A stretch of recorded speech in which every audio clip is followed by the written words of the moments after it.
ओम शांति। आज बाबा के 11 जुलाई के महावाक्य हैं। बाबा ने कहा, मीठे बच्चे अंतर्मुखी बन पढ़ाई में तत्पर रहो, श्रीमत पर सदा चलते रहो तो तुम्हारी तकदीर बहुत ऊंच बन जाएगी। यह समय है अपनी तकदीर बनाने का।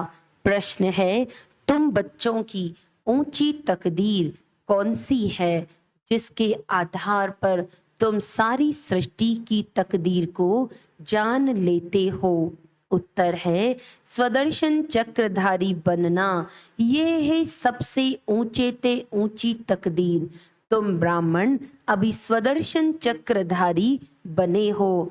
तुम अपनी भी तकदीर को जानते हो तो सारे सृष्टि की भी तकदीर को जानते हो। बाबा आए हैं तुम बच्चों की हीरे समान तकदीर बनाने। स्मृति में रहे स्वयं भगवान हमारी तकदीर बनाने के लिए पढ़ा रहे हैं तो तकदीर बनती रहेगी। गीत है, आने वाले कल की तुम तस्वीर हो। ओम शांति। बच्चों ने गीत के 2 शब्द सुने। सुनने से ही अपनी तकदीर का नशा चढ़ जाना चाहिए। यह है अविनाशी नशा, उतरना नहीं चाहिए। कोई मनुष्य साहूकार पदमपति होते हैं तो उनको रात दिन नशा रहता है। हम बड़े धनवान जागीरवान हैं, नशा चढ़ता ही है संपत्ति का। तो बाप है तकदीर बनाने वाला। अभी तो तकदीर फूटी हुई है, कौड़ी मिसल तकदीर है, वह हीरे मिसल तकदीर है। यह तुम जज कर सकते हो। बेहद का बाप सम्मुख बैठ तकदीर बनाते हैं, सो तुम देखते हो, जानते हो। परमपिता परमात्मा को देखते हो, वे जानते हो। बच्चे जानते हैं हम आत्मा हैं, भल आत्मा को देखते नहीं हैं, परंतु निश्चय है हम आत्मा हैं, स्टार मिसल हैं, बिरकुटी के बीच में रहते हैं। इस समय तुम बच्चों को आत्म अभिमानी बनना है। इस देह में रहने वाले को आत्मा देही कहा जाता है। आत्मा को अभिमान है कि हमको परमपिता परमात्मा आकर मिला है। बच्चे बाप के पास जन्म लेते हैं तो वारिस होते हैं, फिर कोई तो पाई पैसे की तकदीर पा लेते हैं, कोई तो कुछ भी नहीं पाते, सिर्फ जन्म ही पाते हैं। कोई कोई हैं जिनके 5-6 बच्चे हैं, तलब यानी नौकरी कम मिलती है तो समझते हैं हमारी तकदीर में यह था। औरों को देखते हैं उन्हों की तकदीर में कितने महल माड़ियां ताज व तख्त हैं। मनुष्यों के तकदीर की वैरायटी है ना। तो अब तुम अपनी तकदीर को जानते हो कि किस तकदीर के लिए हम पुरुषार्थ कर रहे हैं। धन के लिए, सुख के लिए मनुष्य पुरुषार्थ तो करते ही हैं। धनवान मनुष्य बीमार पड़ते हैं तो अच्छे अच्छे डॉक्टरों की दवाई करते हैं, समझते हैं धन से अच्छी दवाई होगी। तो धन की बात है ना।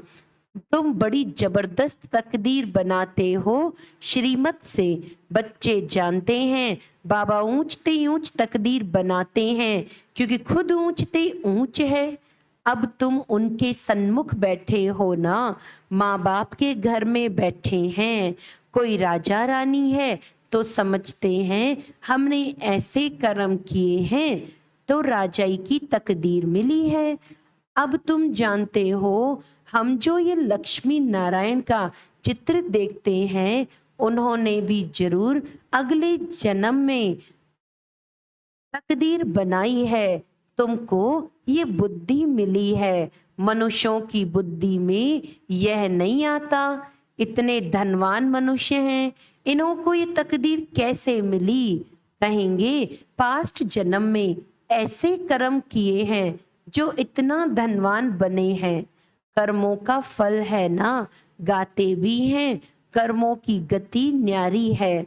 मनुष्य पास्ट के कर्मों अनुसार ही भोगते हैं। अभी तुम बड़े ते बड़े लक्ष्मी नारायण के तकदीर की भेंट करते हो। यह जो सतयुग के मालिक बने, उन्हों की ऐसी कर्म गति किसने बनाई जो विश्व के मालिक बने? तुम सारे चक्र को जान गए हो। तुम ब्राह्मण अभी स्वदर्शन चक्रधारी बने हुए हो। दूसरे ब्राह्मण तो स्वदर्शन चक्रधारी नहीं होंगे। वह भी ब्राह्मण, तुम भी ब्राह्मण, परंतु तुम जानते हो कि हम हैं सच्चे ब्राह्मण। ब्रह्मा की मुख वंशावली, जरूर ब्रह्मा भी किसका बच्चा होगा? वह है शिव बाबा का बच्चा। शिव बाबा तो रचयिता है ना, उसका कोई बाप नहीं। तो अब तुम्हारी तकदीर परमपिता परमात्मा बनाते हैं। बाप से ही तकदीर बनती है, काका चाचा मामा आदि से तो नहीं बनती। हाँ, कोई की बन सकती है अगर वह एडॉप्ट करे तो। तुम बच्चों को भी एडॉप्ट किया है। ड्रामा अनुसार कल्प पहले मुवाफिक, उनसे ऊंचा कोई है नहीं। प्रजापिता ब्रह्मा को इतने बच्चे हैं, ढेर के ढेर। उनको बाप से क्या वर्षा मिलता होगा? तुम समझते हो कि शिव बाबा है सभी आत्माओं का बाप और ब्रह्मा है सभी जीव आत्माओं का बाप। तुम इसमें भाई बहन हो जाते हो। बाप तो तुम बच्चों को कहते हैं, देखो तुम्हारी तकदीर कितनी ऊंची है। हम तुमको पढ़ाकर कितना तकदीरवान बनाता हूँ। बरोबर सतयुग आदि में श्री लक्ष्मी नारायण वन स्वर्गवासियों की राजधानी थी। कितनी उन्हों की ऊंच तकदीर बनाई है। यह तुम बच्चों की बुद्धि में राज है कि शिव बाबा ने उन्हों की ही ऊंच तकदीर बनाई थी। वह तकदीर भोग 84 जन्म पूरे किए, अब फिर वही तकदीर बना रहे हैं। यह तुम्हारी बुद्धि में ज्ञान है। ज्ञान सागर शिव बाबा के सिवाय कोई भी समझा न सके। ऐसा बाप कितना लवली है। बाप भी कहते हैं, तुम भी लवली बच्चे हो। तुमको मैं फरमान करता हूं कि निरंतर मुझे याद करो। निरंतर मुझे याद करने का अभ्यास करो तो तुम्हारे विकर्म विनाश हो जाएंगे। तुम जानते हो कि शिव बाबा अभी इस ब्रह्मा तन में सन्मुख है। बाप ने समझाया है, मैं तो सदैव निराकार हूँ। मेरा नाम शिव ही है। मैं साकार में आकर पुनर्जन्म नहीं लेता हूँ। अभी मैं आया हुआ हूँ। तुम जानते हो कौन बात कर रहा है। तुम्हारी बुद्धि ऊपर में चली जाती है। वह निराकार परमपिता परमात्मा ज्ञान का सागर है। वही तकदीर बनाने वाला है। हेवनली गॉड फादर हेवन की स्थापना करेगा ना। तुम जानते हो बाप कैसे ब्रह्मा तन में सन्मुख बात कर रहे हैं। कहते हैं, लाडले बच्चे अब ड्रामा पूरा हुआ। आत्मा सुनती है, आत्मा ही जानती है कि ये यथार्थ बात है।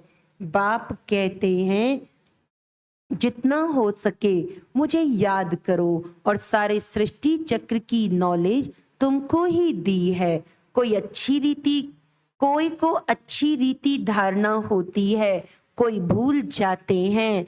अभी तुम बैठे हो, तुमको ये ज्ञान अमृत दे रहे हैं अथवा नॉलेज पढ़ा रहे हैं। सम्मुख शिव बाबा बैठा है। वह जन्म मरण में नहीं आता है।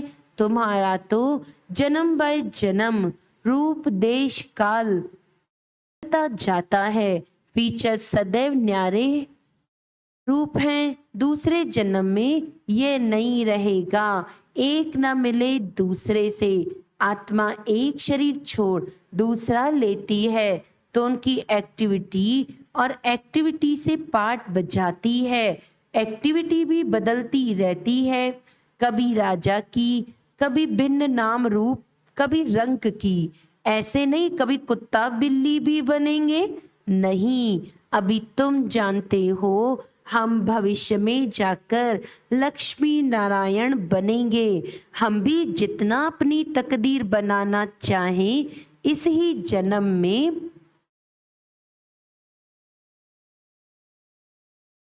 करेंगे, उतना बहुत सुख मिलेगा। कितनी जबरदस्त कमाई है वह तो करके अल्पकाल सुख के लिए पढ़कर इस ही जन्म में बैरिस्टर आदि बनेंगे। दूसरे जन्म की तो बात ही नहीं, सो भी बने न भी बने, हो सकता है। तुम तो समझते हो कि हम भविष्य में स्वर्ग में जरूर जाएंगे, फिर वहां देवी देवताएं कहलाएंगे। ये कभी भूलना नहीं है कि बाप से हम स्वर्ग के ताउसी तख्त का वर्षा लेकर ही छोड़ेंगे, ऊंच ते ऊंच बनकर ही दिखाएंगे। गॉडफादर पढ़ाते हैं, वह भी तो बुद्धि में आता है। हम अच्छी रीति पढ़कर 21 जन्म के लिए अपनी प्रारब्ध बनाते हैं। इस समय जितना पुरुषार्थ करेंगे उतना ऊंच तकदीर बनाएंगे। वह तकदीर कल्प कल्पांतर कायम रहेगी। इसीलिए इस समय तकदीर के लिए अच्छा पुरुषार्थ करना चाहिए। बड़ी भारी तकदीर है, बहुत सुख है। भले यहाँ कोई के पास करोड़ हैं, परंतु पाई का भी सुख नहीं है। वहां तो बिल्कुल शांति आराम से प्रारब्ध भोगेंगे। यहाँ तो कितनी आफतें आती रहती हैं। थोड़े टाइम में बहुत देवाला निकालेंगे, मरते जाएंगे। भले इंश्योर करते हैं, परंतु इंश्योरेंस कंपनी भी क्या कर सकेगी। हिरोशिमा का क्या हाल हुआ, कितने आदमी मरे, इंश्योर कंपनी ने भी देवाला मारा। यहाँ भी ऐसे ही होगा, सब खत्म हो जाएंगे। इंश्योरेंस वाले किसको पैसा देंगे, कौन एक दो को दीवा जलाएंगे। मनुष्यों में अंधविश्वास कितना है, बड़े आदमी का शो करते हैं, ऋषि मुनियों को भी उनसे बड़ा समझते हैं। भले रिलीजन को नहीं मानते, परंतु सन्यासियों को नमन करते होंगे। साधुओं के आगे जाकर दंडवत प्रणाम करेंगे, साधु उनके आगे नहीं कहेंगे, क्योंकि समझते हैं मैं ऊंच ते ऊंच पवित्र हूँ। ये बाप तो कहते हैं मेरे लाडले बच्चों, हम बच्चों को नमस्ते करते हैं। तुम तो हमारे सिर के मोर हो, तुम विश्व के मालिक बनो, ब्रह्मांड के भी तुम मालिक हो, तुम डबल मालिक हो। मैं सिंगल सिर्फ ब्रह्मांड का मालिक हूँ। ऐसी बातें सिवाय बाप के कोई समझा न सके, तो ऐसे बाप को कितना याद करना चाहिए जिससे ऐसा वर्षा मिलता है। बाप कहते हैं देखो कितने बच्चे यहाँ से होकर जाते हैं, फिर 6 मास में भी बाप को मुश्किल पत्र लिखते हैं। अरे प्राण देने वाले, प्राणों से प्यारे बाप को पत्र नहीं लिखते। स्त्री पुरुष एक दो को चिट्ठी लिखते हैं तो कहते हैं हे प्राणेश्वर फलाना। वास्तव में वह कोई प्राणेश्वर तो है नहीं, प्राणेश्वर तो एक ही बाप है। सभी प्राणों का ईश्वर बाप एक है। वह कहते हैं प्राणेश्वर बच्चे, अर्थात बचाने वाले ईश्वर के बच्चे। बच्चे भी कहते हैं प्राणेश्वर बाबा, हमारे प्राण बचाने वाले बाबा। यहाँ से ही ये नाम निकला हुआ है। भारत में ही ऐसे प्राणेश्वर प्राणेश्वरी लिखते हैं, परंतु है नहीं। प्राणों का दान तो बाप ही देते हैं। बाप कहते हैं तुम मेरे बनते हो तो फिर तुमको कोई दुख दे नहीं सकते। आत्मा को ही दुख मिलता है, आत्मा फील करती है। बाप कितना प्यार से समझाते हैं, याद भी उनकी करनी उनको करती है, महिमा करती है। मम्मा को भी कितना याद करते हैं। जो बहुतों की अच्छी सर्विस करते हैं उनको कितना ऊंच मर्तबा मिलता है। फिर उनके बाद सेकंड नंबर में जो सर्विस में बाबा को फॉलो करते हैं। तुम्हें बहुत रहमदिल बनना है, जैसे बाबा ने हमको बनाया है, हम फिर औरों को बनाएं। कितनी बड़ी प्रॉपर्टी की प्राप्ति है, स्वर्ग की राजधानी, जहां हम इतने साहूकार रहते हैं जो सोने हीरों के महल बनाएंगे। एक माया मच्छंदर का खेल भी दिखाते हैं। उसने देखा सोने की ईंटें पड़ी हैं, थोड़ी ले जाएं।